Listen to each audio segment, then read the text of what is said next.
Salve, meus nobres! Um bom dia, um bom Vasco, um bom café da manhã. Depois da entrevista coletiva de Paulo Brax, fomos observar os comentários e eu vejo que muita gente ficou frustrada e muita gente aceitou como se fosse a realização de um trabalho. Eu quero saber de você qual foi a sua opinião sobre a entrevista de Paulo Brax e sobre o possível projeto para 2023 de Vasco da Gama. Será que viramos um Bragantino da Gama e isso é bom? Nunca será, né, meus amigos? Querem saber a nossa opinião? Venha comigo até o final desse vídeo, logo após a nossa vinheta!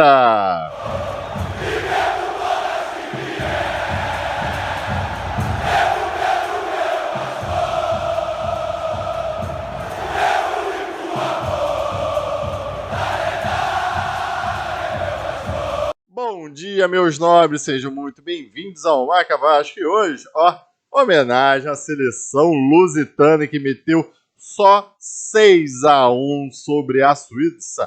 Num jogo fantástico, sem Cristiano Ronaldo, parece que ele criou uma quizumba lá em Portugal, foi barrado, jogou no banco e o Gonçalo, que entrou no seu lugar, meteu logo um hat-trick em Copa do Mundo, jogando uma barbaridade a seleção portuguesa, pelo menos ontem, contra a Suíça. Olha, se candidatando fortemente para o título da Copa do Mundo, ou pelo menos está ali na final. E é muito interessante que é o seguinte, ao meu ver, Brasil sem Neymar, sem o gênio, demonstrou muita dificuldade. A Argentina sem Messi, então, essa não joga mesmo. Mas Portugal sem Cristiano Ronaldo parece que se soltaram e jogaram até melhor. Como é que vai ficar a história do Robozão? Mas de qualquer forma, meu irmão, vale a pena aqui a homenagem para a seleção portuguesa e vamos acompanhar de perto até o final da Copa do Mundo. Estou levando fé neles também, bem como também estou levando fé no Brasil de Neymar. Vai ser uma final Brasil e Portugal, imagina que loucura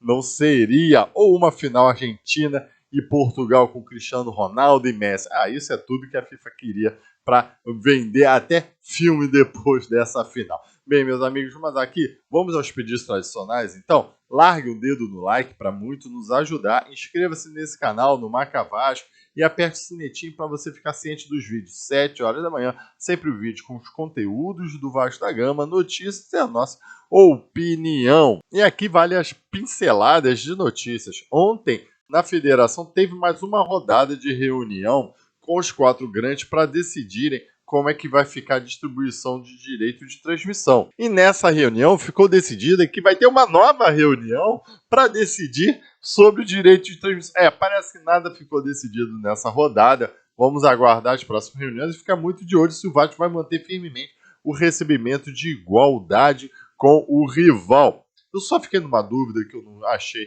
essa informação em lugar algum, e se você tiver, pode escrever nos comentários, quem foi representando o Vasco da Gama? O Carlos Roberto Osório, novamente, mas ele não é da associação. O que ele tem a ver aí agora com o futebol do Vasco da Gama? Essa informação eu gostaria muito de saber quem está representando o Vasco na federação. As outras informações agora podem vir de jogadores. Parece que Pedro Raul realmente está acertando com o Vasco da Gama. Lá os japoneses aceitaram a bagatela que o Vasco está querendo pagar sobre esse jogador. Parece que ele vai receber 500 mil reais. Cara, realmente esses caras ganham uma fortuna. E eu não acho o Pedro Raul um grande jogador. Ele é bom jogador? Pode ser. Vice-artilheiro do Brasil, pelo Goiás. No Botafogo teve uma boa passagem, mas eu andei falando com os botafoguenses. Parece que também já não aguentavam mais o Pedro Raul. Mas não acho nada demais. E o pior vai ser a grande contratação do Vasco da Gama para o ano que vem. E o pior é que ontem foi ventilado com quase certeza Patrick De Luca. Sabe quem é Patrick De Luca? Não? Pra área, subiu e fez o corte Luiz Henrique. Patrick, deu de graça essa bola. De graça esse escanteio pro Londrina. Não conseguiu virar para jogar essa bola longe, Patrick. E tem a melhor chance. A última chance. O time do Londrina agora para empatar o jogo. Vem para a cobrança, João Paulo. Faz o levantamento, segundo pau. Pois é. Ele é o meio de campo do Bahia que originou esse escanteio no final do jogo contra o Londrina. E o Londrina consegue um empate. Esses 2 pontos poderiam ter faltado aí para o Bahia para o acesso. É esse jogador que estão querendo vir para o Vasco da Gama aí. Aí depois as pessoas falam: virei SAF para contratar esse cara aí. Parece que a torcida do Bahia está querendo ver longe lá do Bahia, do Esquadrão de Aço, e o Vasco da Gama. Pode vir para cá, refugo, pode vir para cá. Particularmente, não sei se esse cara é bom ou se é ruim, mas a torcida não gosta dele, não. Mas a questão é exatamente essa, e agora vamos entrar aqui na análise derradeira da entrevista do Paulo Brax. Não vamos analisar a entrevista em si, porque isso já foi feito ontem, na expectativa do que ele iria falar no meu vídeo de ontem e na live que eu fiz às 15 horas, pode conferir lá. Mas o fato é que depois dos comentários, eu vi muita gente que era muito a favor da SAF se mostrando desiludido já, porque estava esperando algo a mais da SAF, das 7 partes, e até agora, na verdade, realmente não veio nada.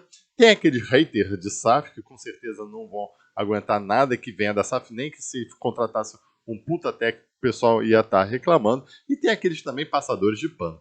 Tá como aí agora eu tenho que comentar com o Flávio Dias falando se seria bom virar um Bragantino da Gama, porque Bragantino foi a equiparação que o Paulo Brax fez.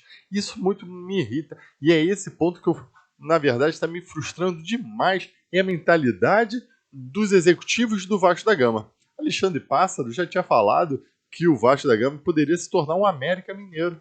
Agora Paulo Brax pegou como paradigma o Bragantino, o Red Bull Bragantino, porque é uma SAF. O que é Red Bull Bragantino?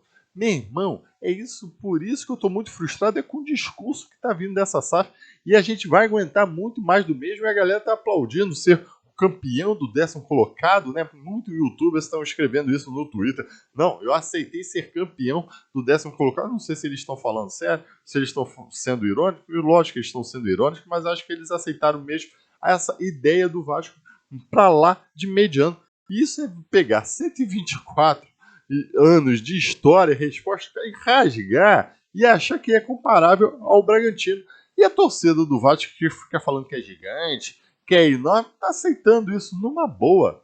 Não, o que me frustrou muito foi a única nomeação ou anúncio que o Paulo Brax fez até agora, são dois, na verdade, né? O Moncho, Abel Braga, e o Barbieri. Na verdade, isso já frustra e já mostra que é isso mesmo, a gente vai ser muito mediano ano que vem. Não espere muita coisa, não. Não espere 23, não. 24 também vai ser um pouquinho melhor. 25, quem sabe? Então, para lá em 27, a gente vai ter o 5º orçamento, ou seja, vamos estar ali na fase de pré-Libertadores.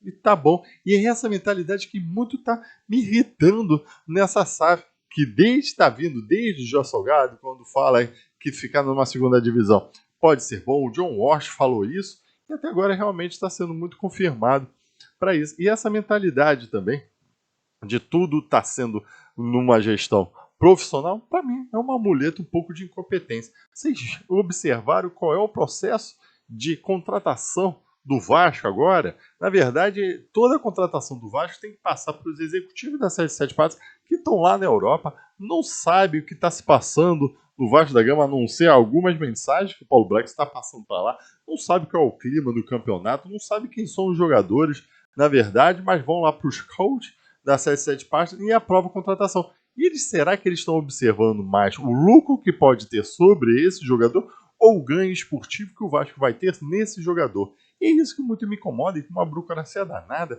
passa relatório para lá, para cá. Cadê a efetividade e a rapidez na contratação? Por isso que estão chamando Paulo Brax de tartaruga. Então, meus amigos, só para concluir esse vídeo rápido de hoje, porque notícias mesmo, depois da entrevista coletiva, não teve. O Vasco até agora não anunciou nenhum jogador, embora todo mundo esteja falando que já tenha vários contratados. Se já tem vários contratados, por que não anuncia? Pelo menos aos poucos. E isso também o Paulo Brax deixa muito claro. Torcida, paciência. Quando ele falar o nome do jogador, ele vai justificar a sua contratação. Ou seja, vai vir aquele jogador para mim mediano, mas vão falar que ele tem bons números, que é muito promissor, que joga em grupo, que tem um lado tático incrível dentro de campo. Acho que na verdade a gente está vendo que vai vir muitos refugos aí, ou aquele investimento que vamos ver, um investimento de risco, vamos ver que dá certo. Vamos aguardar. E que outra coisa que muito me preocupou, e para mim também é muito frustrante, que o campeonato termina em começo de novembro, para mim já deveria ter o nome do treinador, só foi anunciado um mês depois, e o Paulo Brax aceitou. Normal que o elenco esteja praticamente fechado dia 1 de abril, dia 2 de abril, 15 dias antes do Campeonato Brasileiro.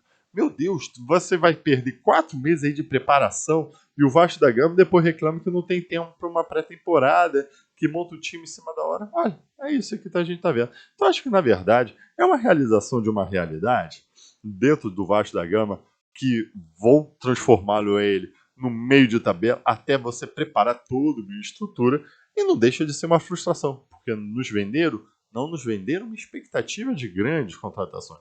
Nos venderam a certeza que esse ano de 2023 ia vir forte já. Ia ter um investimento forte já. Outra pergunta que se faz, e é isso que muita gente está frustrado. Não falaram que ia meter 120 milhões, 700 milhões, 190 milhões? Qual foi o orçamento que foi liberado para o ano de 2023 no futebol? Paulo Brax bateu muito na palavra orçamento. Mas o valor, o Didim, a galera quer saber? Isso não falou. Bem, meus amigos, muito obrigado por acompanhar esse vídeo até o final. Larguem o dedo no like e saudações vascaínas!